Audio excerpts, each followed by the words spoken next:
Hey, this is Sir Charles Carey. I want you to join me on Tuesdays at 7 p.m. for the TRU-MU podcast, True Music. That's where we talk about all things. I'm a musician, singer-songwriter, producer, engineer. All things creative. Me and my co-host, Carl T. Smith, the smooth one, will be glad to hear you, glad to talk to you, answer your questions, and talk all things music. The TRU-MU podcast, Tuesdays at 7 p.m. Eastern Standard. Be part of the energy. I can see that thing that makes men stop, stand still, all in denial, suffer loss of will. One more time, folks. It's the TRU-MU podcast. True Music is what it stands for, but it's all about creativity. And you can find creativity almost anywhere you look, if you look sharp enough. And as they say in music, if you don't be sharp, you can be flat. My man Carl T. Smith, the prominent, the world-renowned singer, songwriter, producer. Hopefully the check's in the mail. Carl, what's going on, man? I mean, literally, a check on a piece of paper is in the mail to you, coming right away, coming to you soon. Oh man, I need to learn how to be more specific because I wasn't looking for like a check. Hey, listen, a check on a piece of paper is on its way. You should receive it by tomorrow. Dang, man, I thought we was in the tech age. I thought I can get it like in a couple of seconds. It's all good. It's all good. Well, that one you can get right away. All right, cool. But look, man, I wanted to ask you: have you ever had any aspirations of, being in politics? Nope. Really? Okay, Nope. Okay. Didn't want to just like cut through the minutia? Nope. Okay. Neither have I, to be totally honest. But I must admit, when I was a youngster, I did get a chance to meet, I believe it's Controller Carl McCall of New York at a very young age, and Charlie Rangel, and I think I was like fourth grade or something like that. And it was like a big deal to me because it was the first time I met someone of quote unquote prominence, someone that I'd seen in the news, even though I had no idea the whole political scheme and what it was about. All I know, these guys wore suits and they looked like me. Their skin looked like mine, and they were doing something on a higher level. So that was my firsthand, I guess you could say, introduction to knowing something about this thing called politics. Well, politics has changed, as many of you know. Politics looks a lot different. And today would be no exception. We have a gentleman on. I'm just going to bring him right on and find out what's up with his politics. Although there is a story. Mr. Anthony Tilghman. What's going on, sir? Hey, how you doing? Thanks for having me. Great. Man, look, I know it was late notice, but you're always out and about doing so many things. And before we jump into the conversation, I won't say let me read your resume, but let me elaborate a little bit on who you are. Now, we know you're a father for sure. You're an author. You're a photographer. You're a videographer. You're an activist. And even though you may say a little different, I'll have you explain it. You're also a politician, a local politician in the DMV. Man, when do you sleep? Never. I mean I'm literally coming here from my mentorship program, which is like, I got a literacy program that I do at the library, and I mentor youth, to help them with the literacy. So I literally just walked in the door from that. So, the work definitely never stops. And as you know, we got to keep going, regardless of what you're doing, you got to keep going, and you got to keep representing the community that you serve. And one of the things that I say all the time, and, is service has no title. So, we all wear different hats, and we all do different things, but service has no title. So anyone can serve in any capacity they choose to. And I'm actually happy to be in the room with Carl T. Smith, because I saw him sing at an event that you held. And wasn't that him? Oh, that him? Oh, really? Oh, okay. I mean, I was there. when you were Oh, all right. performing, and Thank you you for got coming through. you had the good music vibes going on, man. So I'm a fan. You definitely made me a fan of the vibes, man. This is coming from a man of all trades. Thank you so much. I am humbled by your recognition. Thank you. Yeah. Hey, no So problem, before man. before we go 10 toes down and sink our teeth into what we're kind of here to talk about, because you have a lot going on. Who was the young version of you? Who was the young Anthony Tilghman? Well, my first book, since you brought up I was an author, it's called From Homeless to Cool. So a lot of people don't really know my backstory. So, I grew up in a really different environment than most people. My family, my mom is a housekeeper, so my grandmother was a private nurse. And so she raised us the best way we can, but through childhood we went through a lot of different struggles, many struggles that families are facing today with, evictions, lack of food, lack of, funding to keep the family going. So, my mom, she did the best she can, my grandmother. So, we definitely went through a lot of different stages where we had to move and just move with people. So, I met my father at a carnival when I was 15 years old for the first time in my life. So that Wow. was a weird situation.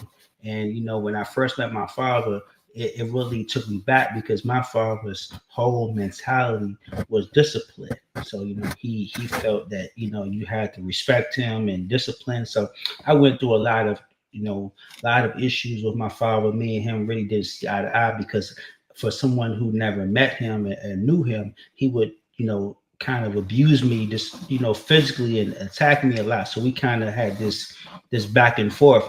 And but my mom was really in love because she felt he came back in our life for a reason. So they got married and that clash Okay. came. So my senior year of high school, I was living in a shelter with my grandmother. And then I got removed from that shelter because I was too old. Right. So so I ended up living with two of my best friends on the street. So we was out there, hustling and just living on the street, and that's kind of how my love for just working.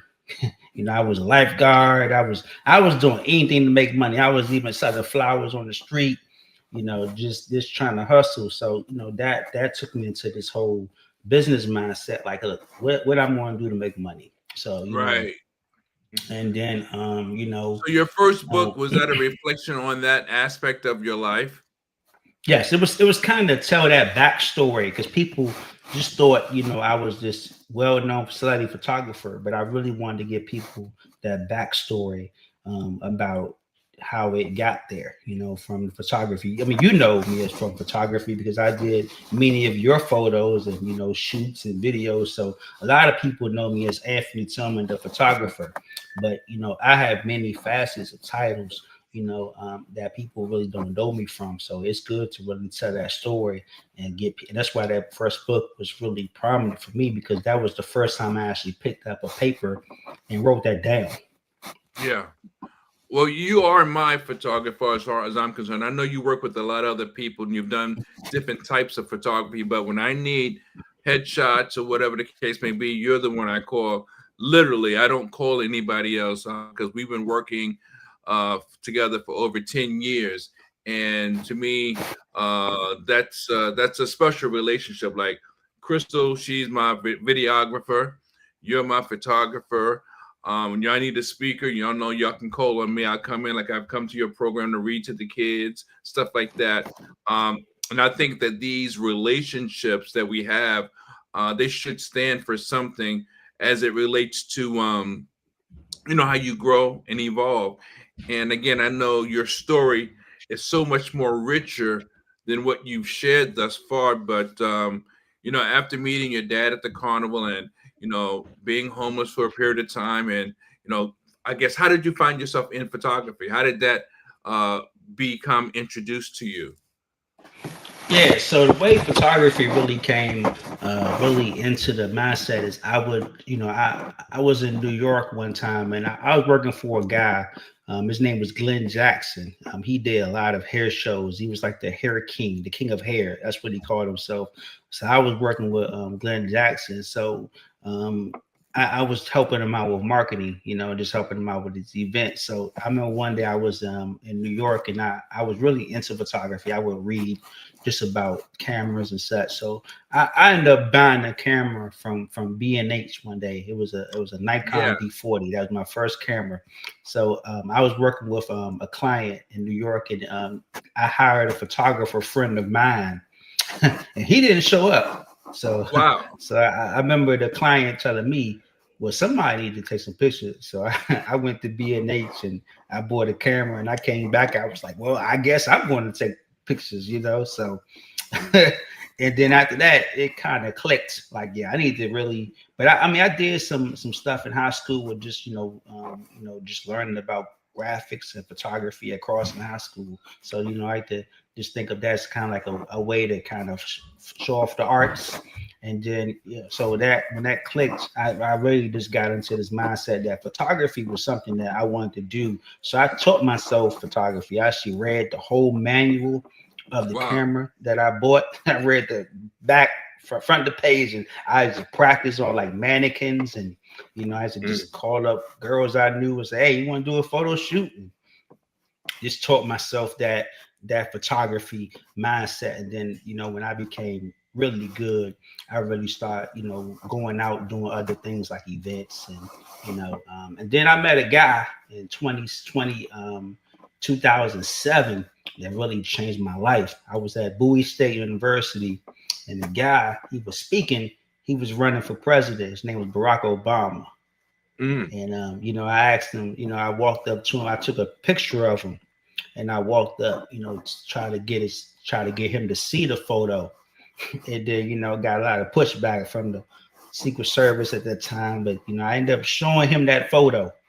And, that picture, I was invited to the inauguration as I applied as a, photographer for the president inauguration when he won. Oh, nice. So that's when I really started just going everywhere, So, I thank people that put me in that spot because, I was working when I was doing photography for myself. I started with actually a friend of mine, and she may remember, but her name is Natasha. She owned a blog. It was called YBF, Young Black and Fabulous. It was a woman. She owned that blog, and she used to, just allow me to, go places, and she would post my pictures online, and I would get that exposure. So, I actually.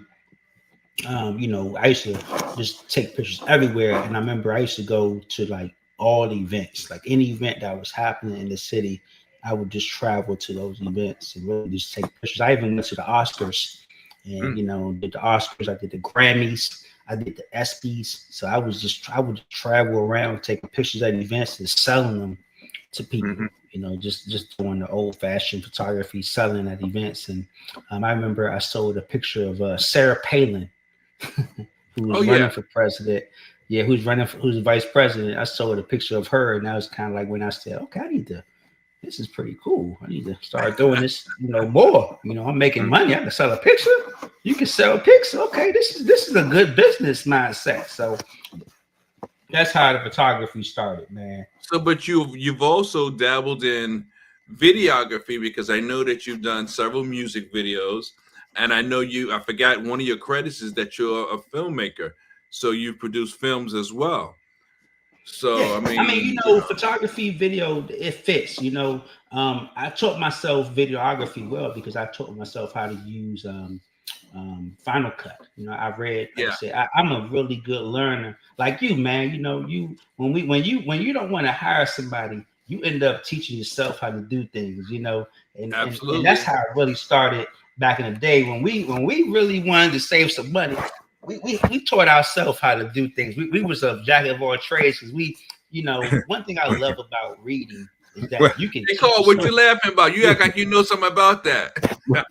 Well, Unfortunately, I don't know about that because it's not when I wanted to save some money. It's just that I didn't have any money, and I needed to get it done.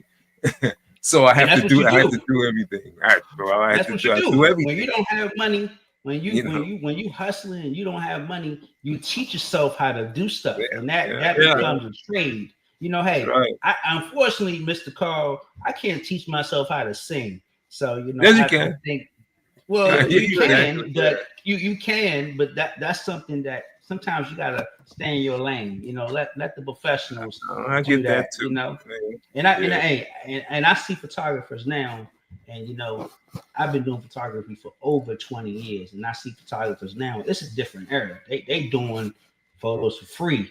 You know, they doing free photo shoots. They doing photo shoots. I literally just saw a photographer do a post that he doing photo shoots for like $50. Like I can't even walk out my door for $50. So you know, it's like it's a different genre of people out there now, and You know, you they know, messed up the game, bro. man. I tell you, it's just like with on the speaking industry. I remember going back to 2011, around then, all of a sudden, because social media blew up, people started saying, "Hey, I'm a speaker. Hey, I'm an author," and I was like, "What the? What kind of credentials do you have?" You know, I'm thinking, and it's not that I'm hating, but I'm like, I've learned from some of the best.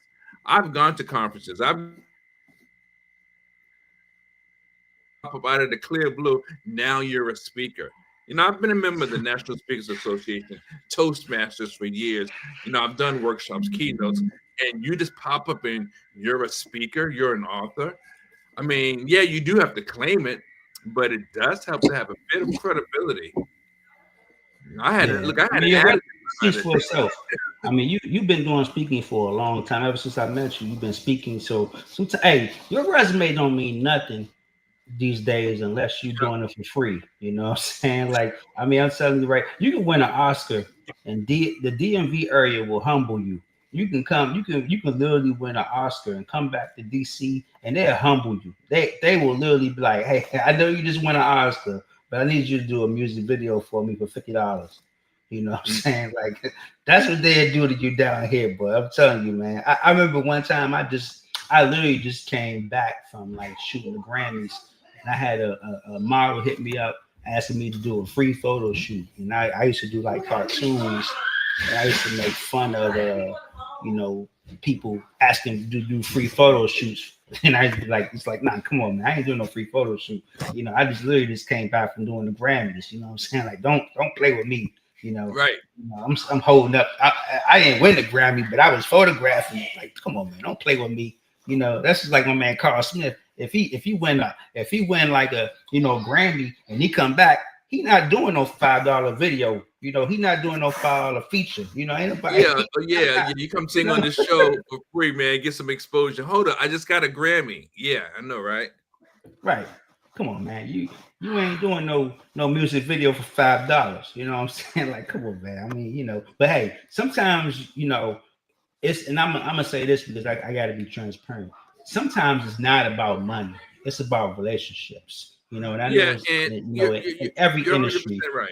Yeah, You're 100% right. And I think sometimes when you do something like that, there's a bigger reason. You know, you're building your resume, for example, or you want to be seen in a certain environment.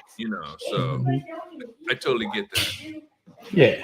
You wanna like, everybody, has talents, and I think everybody in the world has a talent. I never underestimate anyone's talent because we all can learn.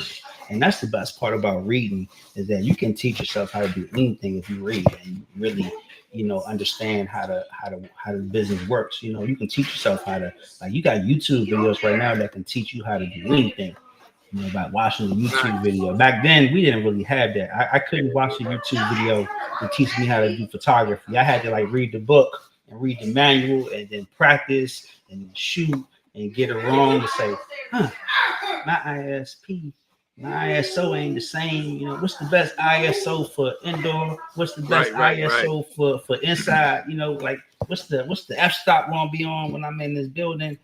So you had to teach yourself the basics of photography. And one thing that I learned is that really helped me out is about lighting.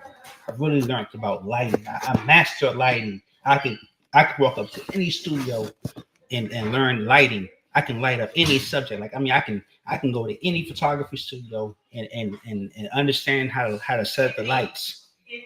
Y'all gotta take the trash out. Yeah. You So know, yeah, I the got thing I to. was gonna say, people don't realize you can have an old camera. It may even be cheap, but if you got the right lighting, sometimes people may not know the difference. Yeah, I mean, hey, I got a funny story to tell. So, I told you my first camera was a Nikon D40. I remember back in 2011, I went to the I was at the I think I was at the Grammys or I was at the Oscars, and I was using that camera.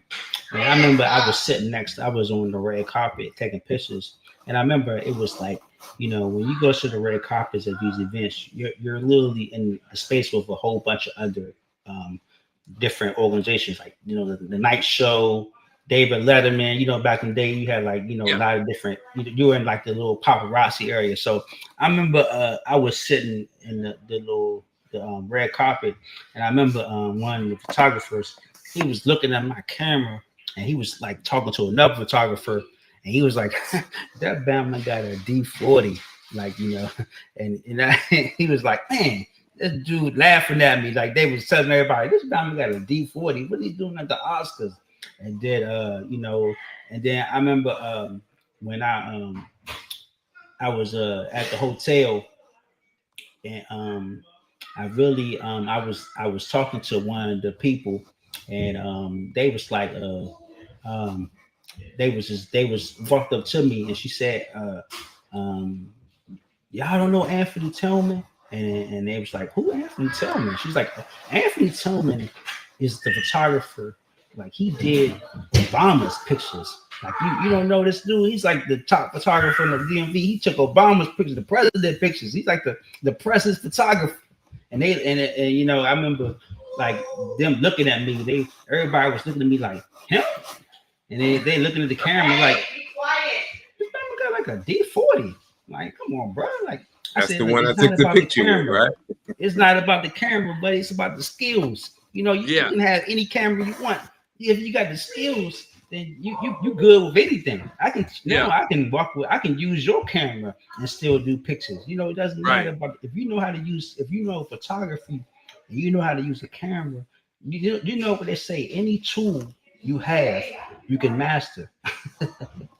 True that. True that.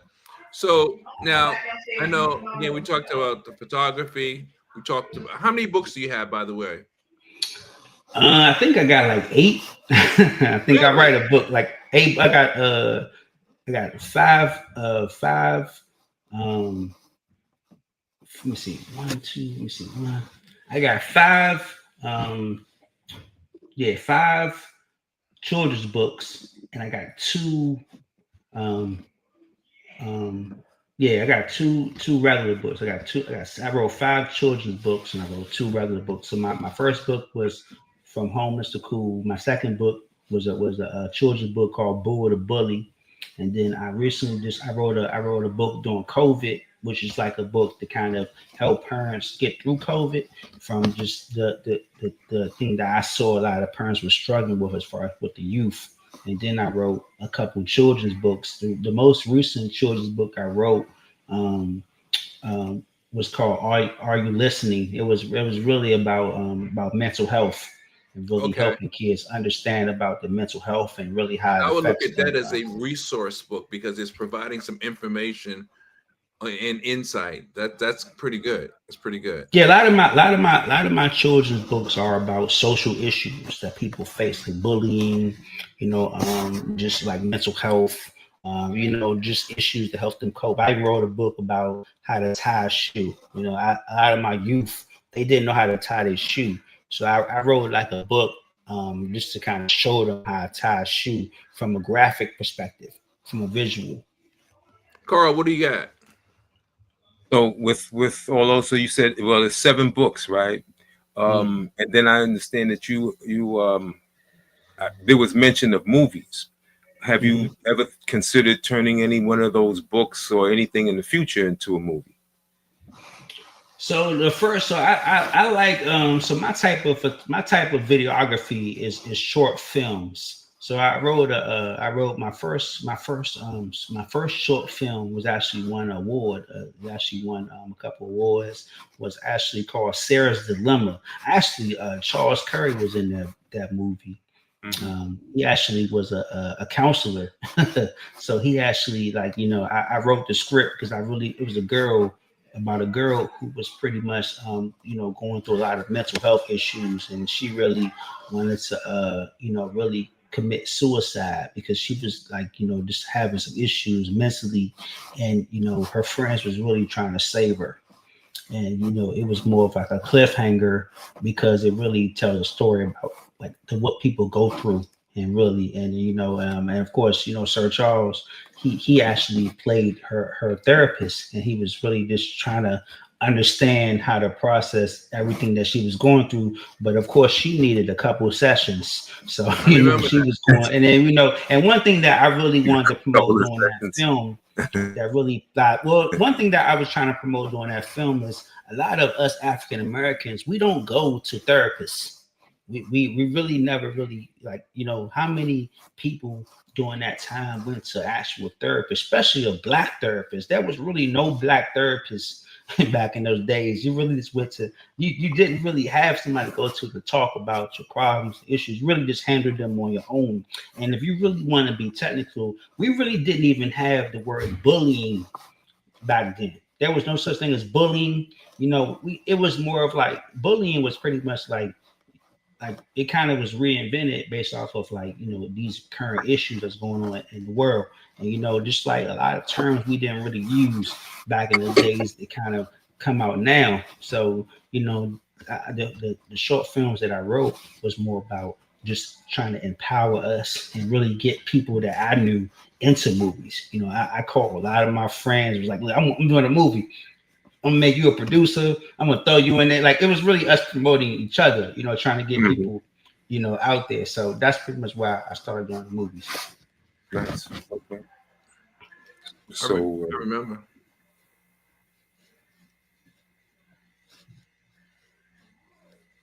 so you've done how many movies have you done?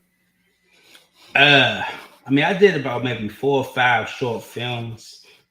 So that, I specialize in like short films. I did one film that I did, was called Survival.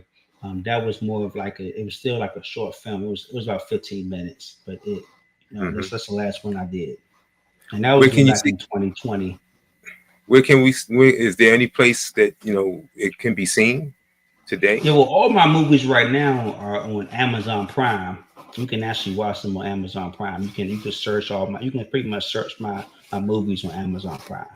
Okay, nice. Okay. Yeah, yeah. I remember the film that I participated in with you, and when you talk about therapists, I have a therapist now, and I look forward to going to therapy because I just think it's healthy. It's good for me. I'm comfortable with it, and I know having a background as a counselor myself probably has something to do with it. But I just know that it's great to have that outlet, because you can be the smartest person in the world, but if you're not able to use your intelligence, or if you just have all this information up here and nowhere to, or no opportunity to utilize it, what good is it doing you? So having a therapist is a great outlet, and all those old sayings that they would say, like, what goes on in this house stays in this house. Yeah, that's passe. That's for lack of a better expression, people that don't know any better, and unfortunately they may not become the best version of themselves because of the old-fashioned mindset. So yeah, good topics for film, more book. Absolutely. So I wanted to go a little bit more into what's happening now. I know that you're a candidate to be a delegate in the state of Maryland, and again, you've been civil activist. You've been in on the ground, boots on the ground, I'd say, as it relates to different issues. You know, you put together or been a part of community events, you know, on various level with the Department of Parks in Maryland, and you know, I mean, I've gone to several of your events. Can you tell us a little bit about this candidacy for the Maryland delegates? Well, yes, thank you. Thank you for asking. So, I'm currently a commissioner for the great city of District Heights, and I've been a commissioner for 20 since 2022, which is 3 years. And I ran because I got tired of complaining about issues in my community, and I really wanted to make a difference. And I think a lot of us need to step up and just be the change that we want to see. So when I became a commissioner, I had certain goals for myself, and I realized that a lot of issues today is the fact that leaders, we don't hold ourselves accountable. We have plans. So many people, they make promises they can't keep. Every day you hear someone say, I love the kids, I want to do stuff for my community, but you really never see nothing come from it. So when I ran for commissioner of District Heights, I had three goals, and I accomplished those goals within the first year of my candidacy. One was workforce development. To this day, District Heights is the first municipality to have an in-house workforce development lab. I saw a lot of youth coming in play basketball, and a lot of people coming there for information. But one of the things that everybody needs, especially now, is a job. They need job training. They need information and resources. So that's key to not just our residents, but just everybody, and moving our youth forward. And that's one thing that we really need to do is just promote workforce development, especially with trades. Not everybody is meant for college, and Yeah, right. so it's just trades are important. The second thing was that I felt we needed youth development. So we had a Boys and Girls Club of District Heights, and they wasn't really active. So I met with the leaders, and I helped reactivate our Boys and Girls Club of District Heights, because I feel like our youth really needed something to do. We're trying to keep our youth off the street and really get them into something active. So, that Boys and Girls Club has been around District Heights for a long time, and I needed them to be active in the community, enforcing those after school programs and those activities for our youth to get really motivate them. So I reactivated that. And then the third thing I did was pretty much I created a safe passage program. A lot of our kids, they need to get home safe from school. A lot of kids. So I created a countywide safe passage program to really help youth. It was a volunteer-led safe passage program. So I got over 100 volunteers from parents and just people from the community to just, monitor the route home. And it all started in District Heights because I really wanted our kids to get safe home from school from District Heights, because District Heights Elementary is a full walk-in school, and safety is a priority for me because now that I have a 3-year-old daughter, I want her to feel safe. If I'm walking her home, it's so many people you hear about that get hit by cars walking home from school. And we really have to be more proactive and just, being, preventative with these safety measures in place. And so I really have been an advocate about safety because, now as a parent, you got to switch hats. For a long time, I had my advocate hat on, but now, I have a father hat on. So when you got your father hat on, you see things differently than being an advocate now. You don't really, it becomes a different story. So, Right. I'm like, man, my daughter 3, she in school with a crossing guard. You know what I'm saying? Like, Yeah. you start seeing those issues in real life because you realize that. And then what I really realized is that a lot of the money comes from the state. The state, it helps support these local initiatives. And one thing that a lot of residents don't know is local government matters. Your local government is responsible for your sidewalks your potholes, your trash, and the majority of residents they complain about the trash, the safety, and the maintenance of their roads. You know, you most times you hear a resident they complain about those three things: safety, roads, and trash. And that all comes from your local government. And a lot of times you see people that get in office and they get comfortable.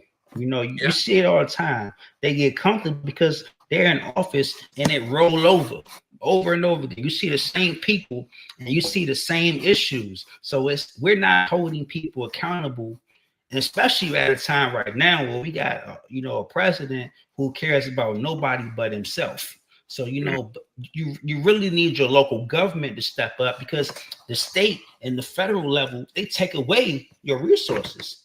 So you need people that's going to champion for you, that has been on the street, that has been talking the talk and walking that walk, to really step up. And one thing that just to let you know a little bit about my role is that I'm a candidate running for delegate that the people that's currently in those roles, they were appointed to that role. So they wasn't elected by the people that they serve. They was appointed By by who? the higher ups, by the delegates. They was picked for those positions by the central committee, because they was appointed by people who wanted them there to help their agenda. So, one thing you're gonna realize is that people, they pick people who they want. They don't Right. pick people who the residents want. So we have to. So one of the things that I'm telling residents right now, especially about my race, is that I don't want to appoint a seat. I want you to pick me because I want to earn your vote. I want you to look at my resume, see the achievements and accomplishments that I've done, and pick me based off of the work, not So- who you heard about. So have you had a chance to speak to Governor Moore yet?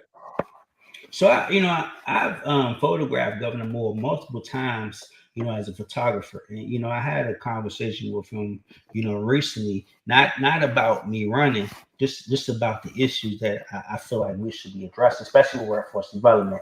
I told him that workforce development is one of my priorities at a state level, because we really have to have programs in place for our youth in college, and that's one of my biggest priorities. But at the end of the day, the people who I'm really talking to are the residents who need to vote for me, because I don't want them to pick people that are popular. I want them to do Right. their own research and But really hear this understand. logic. Here's this logic. I don't know how approachable he is. He appears to be, and if he is or isn't, and you've had access to him, I think it would further add credibility to your position. Because if he is approachable, based on the things I've heard him speak about, he seems to have a heart for the people, and he seems to have a heart to do things for the sake of being right, what the people's needs are. And that would coincide, I think, with what you're sharing today, for example. So if he had 5-10 minutes to hear what you're coming from, and you said, listen, I would love your support if you would be so willing to share it or offer it, because this means a lot to me. My background is blah, blah, blah, blah, blah, blah, blah. I don't want to chew your ear off, but can I have more of your time to give you more detail if you need it? How can we make this happen? I think that, which was like maybe a minute. So if you had 10 minutes, it could get you some favor and an opportunity of get a leg up, because you're not asking him to do it for you. You're just asking for support, and everybody needs someone to help in their journey, or in their mission to really be more, to have more, so that they can do more. And I think it would be a great asset if you can get his attention, and perhaps get an opportunity just to share a few words of what your background is and what your intentions are. So I think if you can, I think that's just a wise move. We got a couple of comments I want to see. Oh, good. Okay. Reba Burris Bonds Congratulations on a great conversation. I wish you all continued success and strength to make our communities stronger and better. And she went on to say, great suggestions, Sir Charles Carey. Thank you, Reba. Appreciate your Thank input you. at this time. Thank you. I appreciate the input. Yes, I'm going to, one of my goals, is definitely have a conversation with him and also other community leaders to just make sure that we're all on the same page. You know how politics work, man.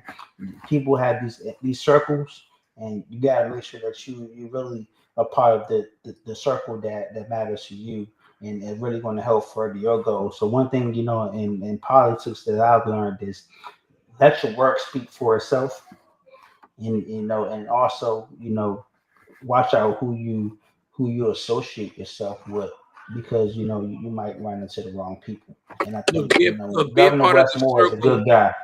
Look, be part of the circle without selling out, right?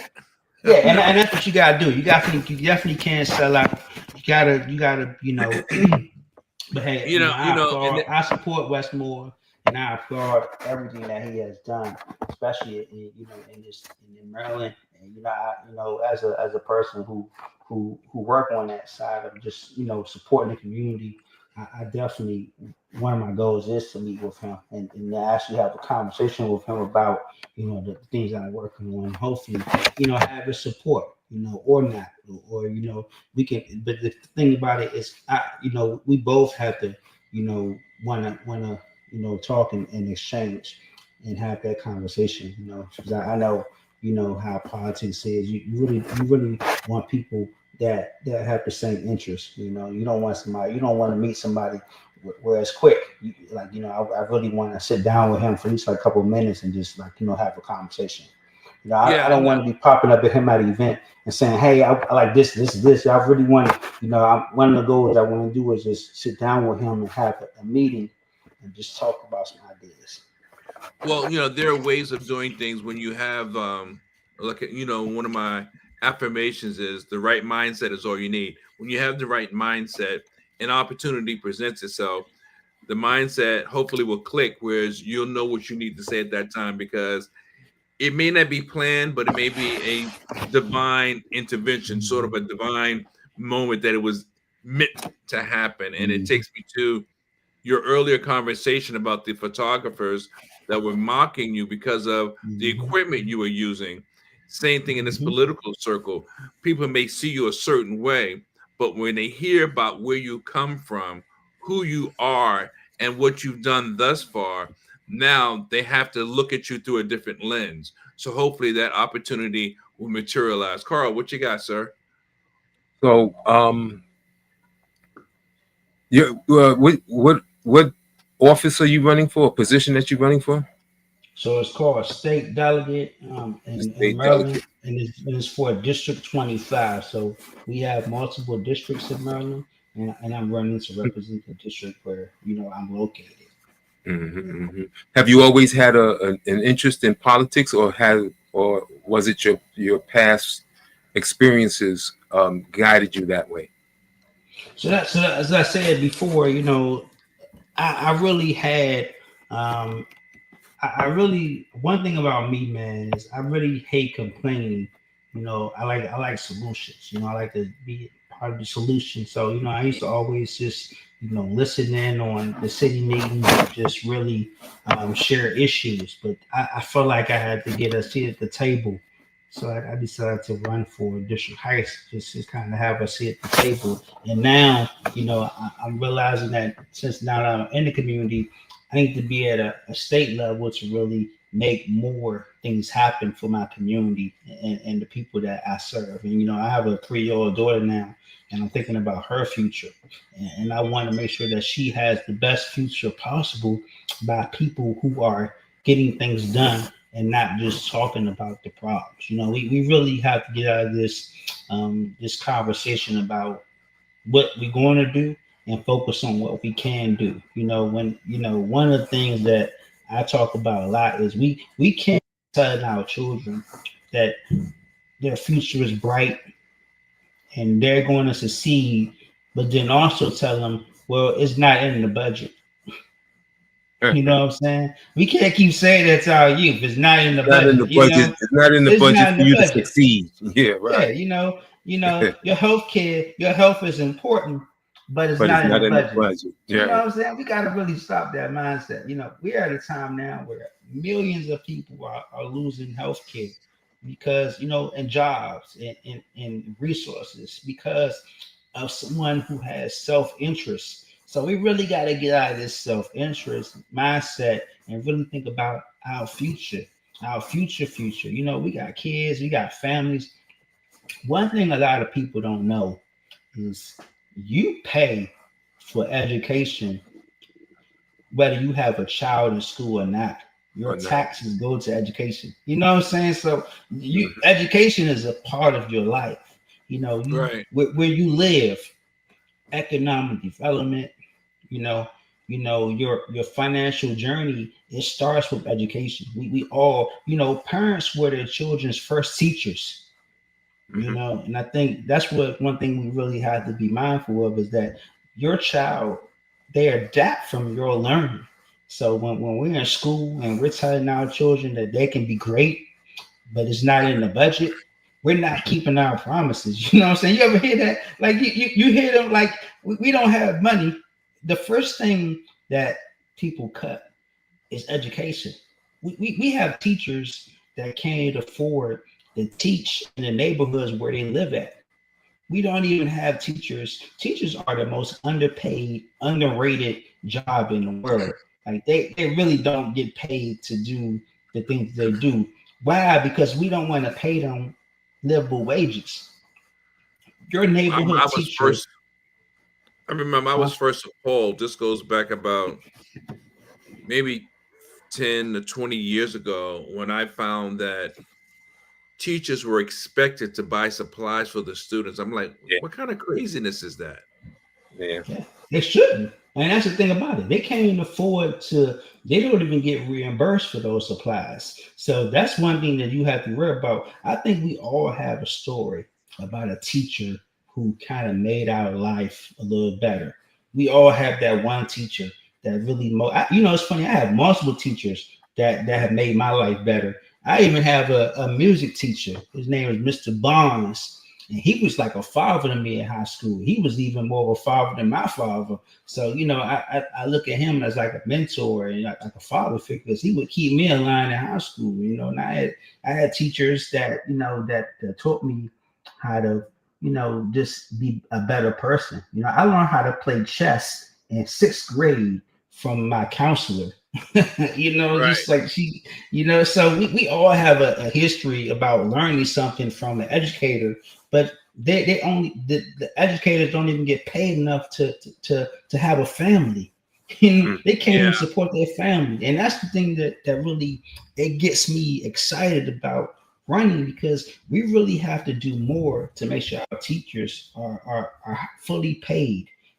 Paid what they're worth to make sure our neighborhoods are stronger. We really have an infrastructure in place right now where we don't even support our own businesses that's in the neighborhoods. Our businesses are failing because we're not giving them the proper guidance and the proper funding to keep them afloat. So, politics is Training. personal.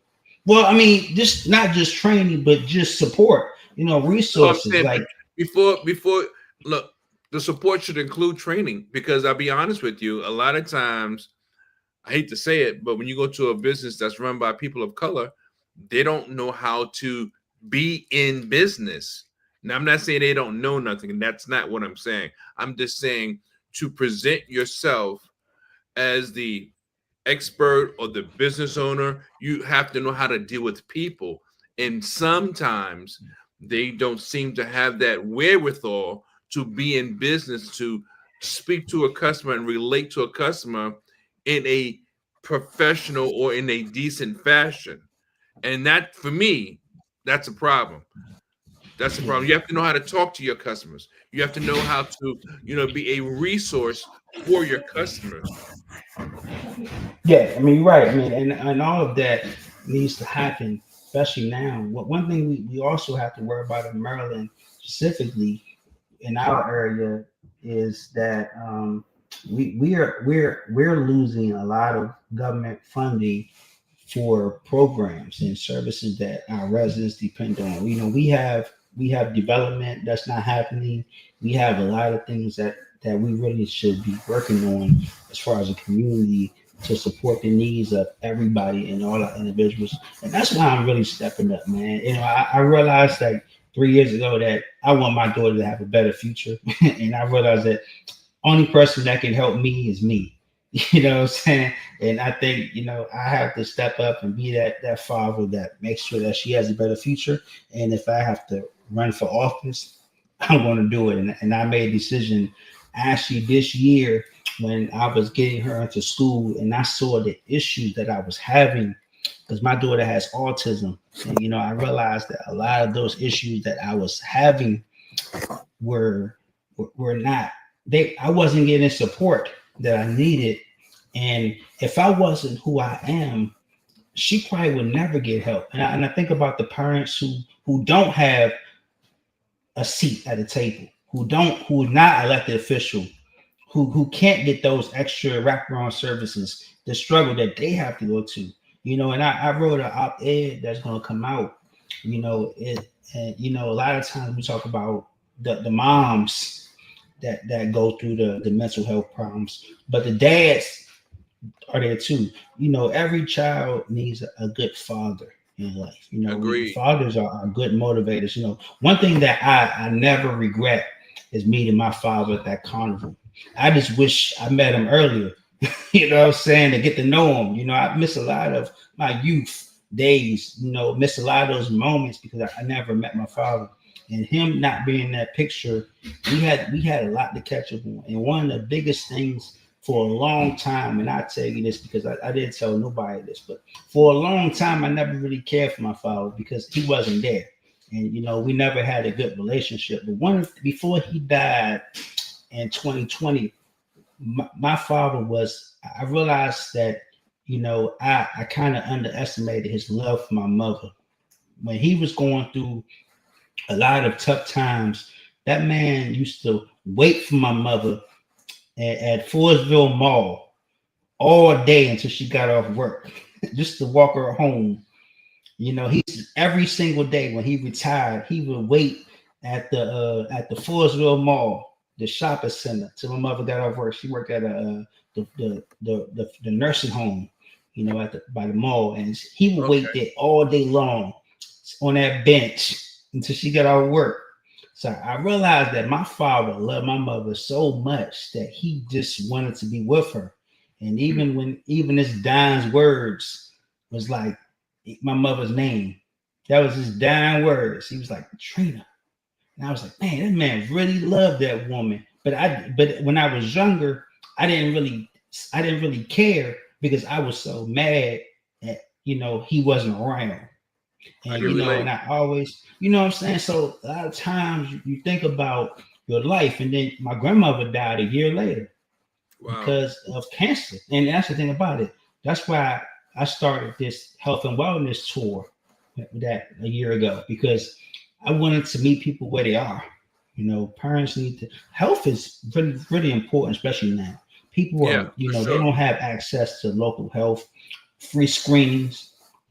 So I started this health and wellness tour. I went to one over there at the old St. Paul location. I think it's called Trinity now. What is it called? Yeah, now? Trinidad. Yeah, I do. That's when I first started my health and wellness tour, because Clinton, you know, Capitol Heights is an area where a lot of people don't really get health support. You know, it's so many people, you know, that need support, and you know, preventative health is really important, especially nowadays. I know, you know, you, Sir Charles, you got a whole story about health and how you back, you know, and I think that's a story that a lot of people have because they don't have the support. And I think, you know, the doctors, you know, right now it's hard to really get to places that can, if you really think about where you have to go to get every service. If you don't have a car, you won't get the best health services that you need, because you have to go everywhere. You have to go to different locations to go to different doctors and specialists. If you don't have transportation, you wouldn't even go. That's why, you know, I tell you today, And it's not just today, but I am so grateful. As you know, I've only been driving for about 2 years. Now I've known how to drive, but I didn't have a car only 2 years. And now I can go and I'm like, wow, what have I been missing? Because I didn't allow myself to be informed, to have access. And now that I do, nothing really is going to stop me. That engine or that motor that was always motivated, there's no reason why I can't go and do when I have an opportunity. Um, but I want to talk a little bit more about what this is all about and what these let me call you back, cousin. What these dates for the birthday celebration and meet and greet. So you've got what is this on November 8th, because our birthdays are in the same month. Scorpio's Let's rule. say 6 8. You already know. So this is pretty much my flyer for my birthday celebration. My birthday is actually on 11/11. Make a wish, everybody. You know, Veterans Day. But November 8th is where I'm having a birthday celebration and a meet and greet. I really want to celebrate with my family and friends, you know, people that really know me, and also want to meet some new neighbors. I want to meet some people that's interested in a better future, you know, for their community. And I want people to just come and, you know, hang out and just have a great time. You know, I just added a performance by one of my childhood best friends. You know, me and him, we grew up together, and he's an artist. His name is Dave Robb. He's a artist. He's actually coming in to perform, and you know, he's going to come and do a set. And then also, I asked one of my boys who's a drummer, and you know, I asked a lot of my childhood friends to come and join me for this movement, because I really want to just you know, just hang out and just have a great time. So I'm inviting everybody to come, even if you can't come. I'm asking people to donate to my campaign and just support. You know, if you don't have money, if you don't have $25, you can donate $5. You know, just if you can't make it, just donate. But if you can make it, I would definitely encourage you to come out, because we're going to have a great time. We're going to celebrate, and you know, I just want to meet everybody. Just, you know, a person. I just got, not sure if you guys know, but I just proposed to my best friend on Sunday. So I'm newly engaged now, you know, and I decided to just, you know, Congratulations. join that marriage. Thank you. I decided to join that marriage life, you know. So, you know, I want everybody to come and meet her, and I want us to fellowship in real life. And, you know, hopefully, you know, you come, you know, Sir Charles, and have you in town, Mr. Carl. You should come out there, man. I know, hey, you know, just everybody should come out, man. It's In a Minute Cafe is a Black-owned, you know, business in Maryland, in Largo, Maryland. He's a good friend of mine named Chef Wilson. Yeah, he's a good own. So, you know, I think we should all just kind of fellowship together and have a great time. And then, I designed this flyer, you know. You know, so Good job. and I raised where I put it is one ticket, admit one ticket. You know, it's a ticket stamp. Everybody come and just join the movement. Mm-hmm. So Ms. Reba says, be sure to share your health and wellness programs with our governor. That's a good way to build a bridge to connection with him and expanding your community interest programs. Oh, for sure. Absolutely. Yes. And we actually are blessed to have so many vendors and community partners that are part of the Maryland healthcare industry. You know, we have a lot of we partner with George Washington University School of Nursing to provide free screenings. We actually partner with a mental health service called First Choice Community Health. They provide mental health services. So we do mental health screenings on the spot. We do free screenings. We do all types of tests. So, you know, what the goal really is to promote health and wellness, and we meet people where they are. So we travel around the county to just give people those resources, and I really hope people join us. You can actually look about, you know, join us. You can visit my website at Anthony for Maryland, FOR Maryland.com, and you can follow us on our tour because we travel around the county. We're going to Camp Springs on October 19th, and then we're taking a holiday break, and we come back in January, and we go to Greenbelt at Beltway Plaza Mall in January, and then in February we go to Laurel, Maryland. So we travel all around the county and doing these free health, and this is our second year doing this. So last year we did over 500 screenings. So when do So people vote for the delegates? Or when is that, opportunity change from being a candidate to winning? When is that decision made? So June of 2026 is the primary.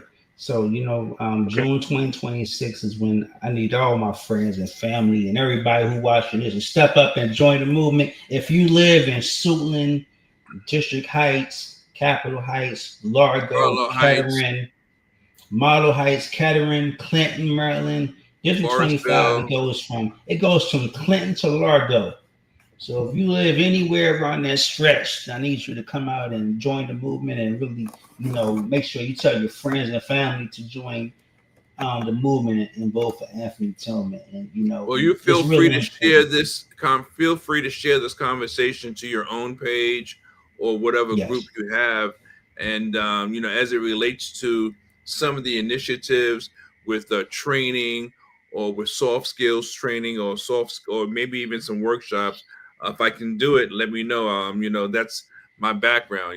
Leadership, communication, customer service, all that sort of thing is a part of my wheelhouse. I'm just fortunate that the creative side, the music, is something that's really a kinship, a true kinship. But the soft skills is something that's near and dear to my heart as well. And if that can be an asset through your campaign in any shape, form, or fashion, and hopefully that will help give you another level of credibility. Just call me. I can try to do that for you. And even if it's music stuff, I can pull a band together possibly. So just let me know what you need, and if I can help, I'll do my best to be there. Oh yeah, absolutely, man. I know I helped you with a few of your videos, so Oh, absolutely. I You've think, done hey, videos and support is photography. mutual. But support is mutual, and like I said, I finally, I saw Mr. Carl for the first time live, and I was impressed, man. My man got it in, man. I was like, okay, and Thank you. I think Check is in the mail for you too. hey, donate, man. Just donate to the movement, man. Hey, you got that. Man. But hey, I ain't gonna lie, man. I was definitely, I was impressed that day. I said we did. I think it was the MPK. Yeah. That's a black-owned business as well, and that business is actually owned by veterans. So Exactly. I think it's important that we support our local businesses and just just support everybody. Be a part of the energy. That's what I'm talking about, man. That's what we gotta do. We gotta support Absolutely. each other. I've been a support of Sir Charles for a long time, and I think the support is mutual. He can call me up and tell me to come down National Harbor for a photo shoot anytime, and I come. I don't know what I'm getting myself into, but I come and just figure it out when we get there. I know what you mean. I know what you mean. You know what I'm saying? He'll call I know you what you like, mean. hey, do I a know whole exactly podcast. what you mean. Do a podcast. Just like. Oh yeah, we've done it, the Gaylord, and we got all kinds of stuff. Yeah. So can you imagine? I know this is maybe you got to have you come back another time, but I was just going to say, can you imagine if the Enochs, the Tara, the Chris's, the you, the me, the Carls, even though we have a strong interest in a specific area, how that individuality can make the hand work. Somebody's a pinky, somebody's a thumb, right? Et cetera, et cetera. The whole point is the unity of the individuality makes the whole work. And that's the genius or the magic that many people, black and otherwise, don't get. But the African American or the community of color, we miss that very important aspect, that your individual thing is fine, so is mine. But imagine how much power we can have if we work together. Yeah, hey, I'm gonna end on this. I think it's important that we be the change that we want to see. We're in some really challenging times right now, in this economy, in this world. And I really think that we really need leaders in place who doesn't talk but actually put in the work. Those coming soon people, we got to get out of office. Everything is coming soon, and you never see it coming to fruition. So I think we really got to elect people who are really about the community and who put in the work for a long time. I'm the best person for the choice because I've never talked the talk. I walk the walk, and I've everything that I said I was going to do, I've done, and even more. So I think the residents have a choice to make. Do you want people that's in office that are telling you what they're going to do, and you're still waiting for that result, or do you want somebody in office that's going to tell you what they're going to do and actually show you a plan of what is going to happen and how it gets done? So, on June of 2026, I need you to make sure that you visit anthonyformaryland.com to learn more about me until then, and then vote for me on the primary in Prince George's County.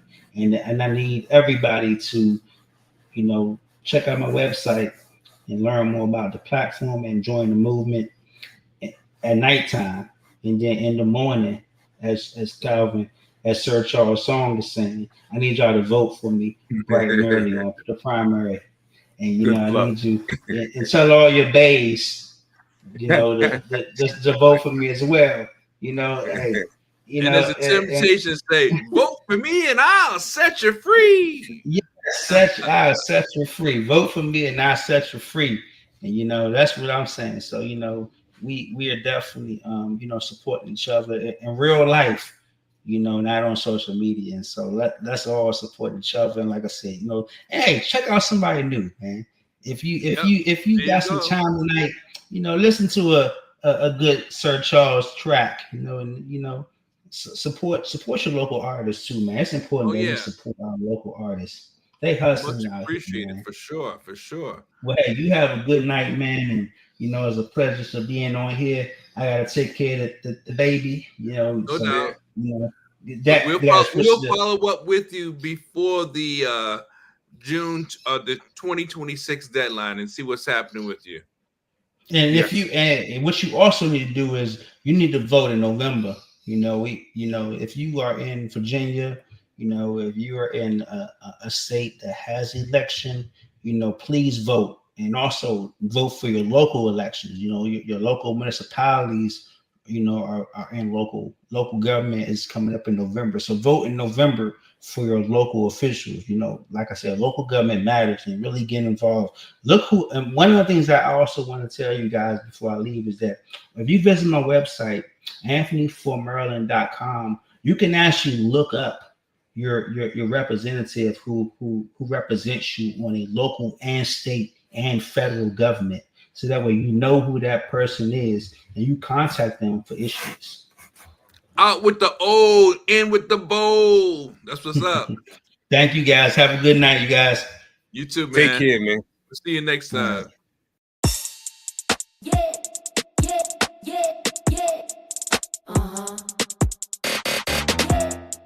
You're sexy, so good to me.